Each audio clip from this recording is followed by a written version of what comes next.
So what happens if you don't make the note? Technically, the guy can take back the entire purchase. It's idiotic.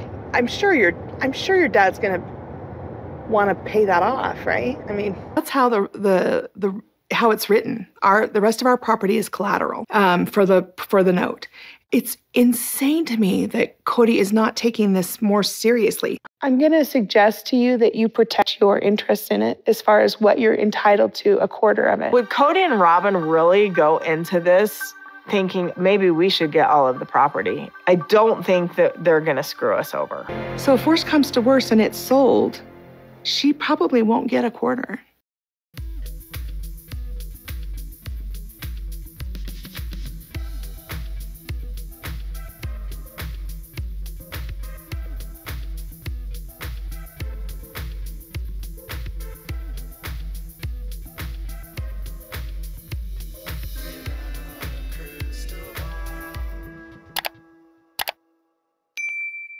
Hi, friends. It's Katie from Without a Crystal Ball. Welcome back to my channel. It's Thursday, January 16th, 2025. Something that has always stuck in the back of my head is a comment that Janelle had made several seasons ago about what she wanted and how she was going to get what she needed when it came to Coyote Pass.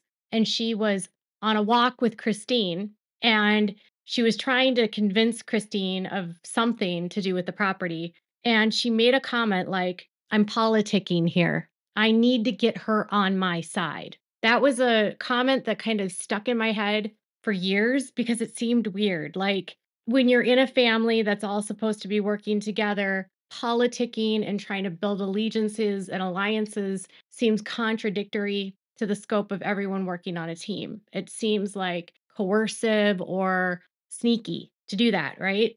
And I thought, okay, that's odd. Why would she do that? And then there was this other point in time where something that Janelle did didn't sit right with me either. So they were talking about at the property, dividing up the parcels, and the way that it was structured and the way that they had it set up was there was 4 lots, but Kody wanted to divide it into 5. And as a part of that, Janelle wanted to be owner of one of the larger parcels so that she could have access to water, so she could have a greenhouse. Okay. And as a part of the division, Kody was going to basically have Janelle and Robyn on 2 huge parcels, and Christine and Meri were going to get 2 small parcels of 2 acres. And I remember thinking, why would Janelle be okay with having more land than everyone else, even though everyone paid the same? Why would she be okay with that?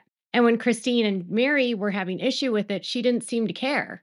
I noticed several times throughout the seasons that when it came to the needs of the specific people, Janelle was always ambivalent to everyone else. And she was even ambivalent to when Christine wanted to move to Utah. She said, "No, I don't want to do that." And then we all know Christine left the family. And this isn't to bag on Janelle scenario, but it's to give you a wider view because next week, Kody is going to make an accusation against Janelle and say that she'll screw him over. And so he's going to screw her over. And I think there's truth here because I think the 2 of them combined, because of the way the 2 of them were running the financials, they know what they need to do to get things paid, and whether or not it's fair or equitable doesn't seem to matter. And what bothers me here is that I finally found the proof that what they've portrayed on the show isn't true, and that Meri was 100% misled about the situation. And I have the documents to prove it. So let's dive into this. Some people don't really care about this storyline. I'm a property nerd. I love real estate. I worked in loans for years. I love finance. I love legal records. It's one of my things. So I love to dig into Coconino County or whatever county it is, look at property records. And I was noticing something. So Janelle, in one of the episodes, I think it was episode 9 or 8, I don't remember. She ran over to Meri's house and she told Meri, like, if we don't pay off this property, we're going to lose it all. We're going to lose all the property, Meri. We need to pay it off. Okay. And then she made a comment about how right now Meri was only entitled to 1/3 of one parcel, not 1/4 of the entire thing. And she even made a comment and said, if we sell right now, Meri's not going to get what she deserves. And legally speaking, it's still that way today. Nothing's changed. Nothing's divided. Nothing. The properties have not sold. To this day, It remains 4 individual parcels, each with their own tax ID. They were not purchased as a lump sum. They weren't. They were all purchased individually. And the deeds prove that they were all purchased individually. And because of that, Meri's property was never used as collateral. So Janelle lied to Meri and made Meri believe that if the property wasn't paid off, that Meri would lose her parcel because she made Meri believe that all the parcels were collateral, but they weren't. Okay. So in 2018, and this was a lie that could have cost Meri like $75,000, if not more, depending on how they divided all of this up.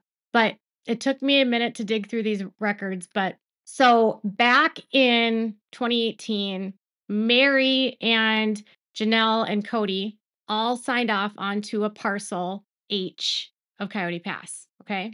Parcel H, I think it had 5 acres total, or 4 acres, 4.8 acres total. Okay. Janelle and Kody, their parcel that they purchased together was F, parcel F. And then Robyn and Kody's was parcel G. Okay. So Robyn and Kody are on G.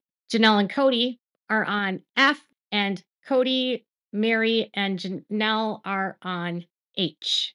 According to the security agreements, the trust security agreements, there were 2 notes that were taken out, and the notes were for Janelle and Kody and Robyn. And the security agreement collateral was not the entire property at all. So I was able to locate the universal commercial code agreements that were signed and executed by the lender and filed in Arizona for Janelle and for Robyn and Kody.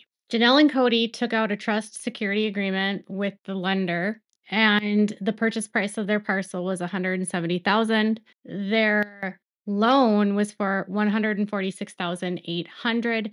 And according to the security agreement that was filed in Coconino County, the collateral for the property was parcel F. Parcel F happens to be the parcel that Kody and Janelle purchased. So the security agreement was placed on parcel F, only parcel F, no other parcels. So if Janelle and Kody defaulted on that parcel, they would only lose parcel F.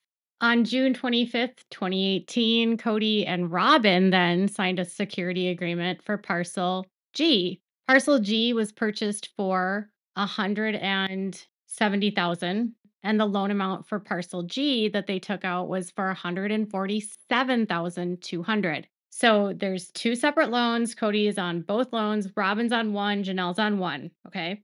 Parcel G is Kody and Robyn. Parcel G's collateral, as listed in the Uniform Commercial Code lien that was placed in the Secretary of State in the state of Arizona, was for the collateral was parcel G. Okay. So the collateral for Kody and Robyn's loan was the property that they purchased, and the collateral for Kody and Janelle's property was the property that they purchased. Meri's property H, the one that has 4.48 acres, is not listed as collateral for anything, and they paid cash for that. So they paid $180,000 for the parcel that Janelle, Meri, and Kody were on. And then they also paid cash for a larger 5.16 acres one that originally had Christine on it, and that was $300,000. So when they bought the properties, they put down a total of $480,000 on the 2 properties that they owned free and clear, took out loans on other 2 after putting about 15% down total on the purchase price. So they put $23,000 down on each property. So 480 is owned free and clear. The other 2 have loans. Is everyone following me here? Here's the part where I don't like what Janelle did. Janelle walked into a situation with Meri and said, you need to be aware of what's happening with Kody. You're entitled to a fourth of the property, but right now, the way it's set up, you don't have access to that money. She's actually under the law not entitled to that much money. Legally speaking, she doesn't have right to a fourth. Legally speaking, to this day, she still only has right to 1/3 of that parcel that she owns with Janelle and Kody. And despite that, the property wasn't purchased, like I said, as a lump sum. each had each individual purchase agreements, each had their own titles, each had their own, like 2 had liens, 2 did not. They each have their own individual tax IDs, taxed separately with the county, so they aren't together. There's absolutely no reason to believe they were ever together because they weren't. And the only thing that made them unified was that they all had the same seller. But they weren't even placed on the same description by the title company saying that you've purchased them all as one unit. When the property was purchased several seasons ago, they made it seem like it was Kody that was driving the bus on that, but each woman signed the documents and each woman was a part of the closing, and each individual lot was its own negotiation. And the way that it was presented on the show is not actually how it was paid for at all. So, long story short, Janelle walked into Meri's house and said to Meri, well, right now, you might get screwed over by Kody and Robyn because as is, you are only entitled to X amount of property. If it were to sell today, this is what you're going to get. And it hasn't been divided in any way, shape, or form. And you just need to be aware of this. But also, Meri, we need to pay off this property or you're going to lose your parcel too. So Meri was led to believe that if she didn't help them pay off the loans that they had that weren't in her name and weren't on her property, that she was going to lose out on her parcel. Meri's parcel was at no risk of being lost, period. And when I covered this before, that's what I thought too, but it wasn't. Meri and Janelle and Kody's lot was at no risk of being lost. But in order to get Meri to believe that she had to pay, they had to make her believe that her lot was collateral, and it wasn't. I looked at the laws in the state of Arizona, and in order for them to have used her lot as collateral, Meri would have had to sign off on the UCC liens in order to take out those loans, but she didn't. So there was no risk to Meri if she declined to pay anything off, but they made her believe there was risk if she didn't and that she would lose her property. So Meri, I don't know why she did this because she's already only on one parcel as it is. She has no legal right to the other parcels at all. And she gave them a check for probably $75,000 if they were to split it by 4, each person paying their fourth of the property. But why would Meri pay more money for parcels that she's not on when there's already a threat to her being possibly screwed? Why would Janelle propose to Meri that she help them pay off the property and then also tell Meri, right now, if you pay off the way it is, you're only going to get 1/3 if we sell? Why would she propose that that doesn't even make sense. So Meri, please give us more money. Please give us more money, even though you're not going to get this money back. It's like, so they have to come up with the story that she has to pay them or else she's going to lose her parcel. Because I can't think of under any other circumstances, Meri would have given them a dime. Because if you were to put me in the situation, and I'm maybe more savvy than Meri, I would say, why would I give you more money when you guys have already told me that he might screw me and I might not even get this money back? And then you pay off that parcel and I just have to, on a wink, wink, nudge, nudge, believe that you guys are going to equally divide this so that I get my fair share, even though Kody has already told me that I'm not going to get my fair share. Kody had already told her weeks before when they had their breakup that he was only going to give her 2 acres. And so why then would she give them more money? Because they lied to her and told her that her property was the collateral. And it's bullcrap. That's bullcrap. Like, this is why in this family, none of these people are friends because they're all screwing over everyone else. They didn't have the money to pay it off. They needed Meri to help them pay it off. Otherwise, they would have lost their property. But then right now, even if Meri hires an attorney, she has no legal claim on either parcel, period. She has no legal right to any of it other than the one that she's on. So hiring an attorney to help her with this would do absolutely nothing. A deed is a deed is a deed. Yes, ownerships can change and then be flipped back and forth and granted back and forth.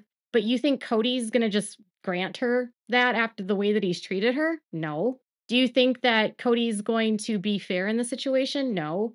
And Janelle isn't going to be fair either. So when Kody says that Janelle's going to screw me over, he's not lying because Janelle screwed over Meri by convincing Meri she needed to pay. And really, it's Kody and Janelle that are ending up screwing over Meri. Meri's the most screwed. And it's really crappy that Janelle did that to Meri, honestly. And it also makes me wonder throughout the years how much Janelle was involved with Kody in doing these types of things to the people in the family. And this is why Kody has said, and listen, I am not trying to be like bagging on Janelle, but these are how these cult leaders bring the people into their games, right? So they say, like, well, it's not me that has dirty hands, it's her that has dirty hands. Well, here it proves that her hands are not clean. So Janelle can't sue Kody because they both have unclean hands, and that would be a defense in court. Now, Meri could sue both of them. Janelle and Kody have unclean hands, but Meri does not, because Meri has done nothing illegal here other than given money and been swindled out of money by them. But still, Meri gave them money with no promise that this money was going to be paid towards her parcel, and she's apparently so ignorant and naive that she doesn't understand that her parcel was already paid off. And this is why Gwendolyn has said that Meri has been the most screwed over in the family, because Meri is financially very naive, very naive, very naive. Even McKelty has said that Meri is naive. She's very trusting. She doesn't understand all these legal paperworks or documents. And Janelle and Kody do. And again, I don't hate Janelle, but I don't like this. And I don't think that's your friend. If your friends do this to you, they are not your friends. If your family does this to you, they are not your family. They are your enemies. And this week, we're going to see them say, we need to hire a lawyer, and Janelle and Meri are going to team up together on something. Meri, you're teaming up with the enemy. You are teaming up with the woman that stole your husband, and now you're teaming up with her after she stole $74,000 from you. Get a clue. Wake up. What are your thoughts? Let me know in the comments below. Make sure to give this video a thumbs up. Make sure to subscribe to my channel if you haven't subscribed, and click the bell so you never miss a video. Thanks so much for watching. Bye, guys.